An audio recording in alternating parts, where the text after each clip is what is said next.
তখন আমাকে শিলংয়ে চোখ বন্ধ অবস্থায়, হাত বাঁধা অবস্থায় শিলং নিয়ে গেল।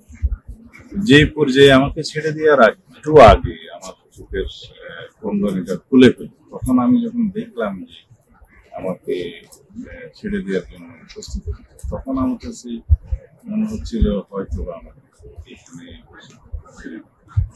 তখন যে জায়গায় ছেড়ে দিল, তখন আমি পুলিশকে লোকজন যারা পথচারী ছিল, খবর দিলাম, পুলিশ নিয়ে গেল। তখনই আমার কাছে মনে হলো যে আমি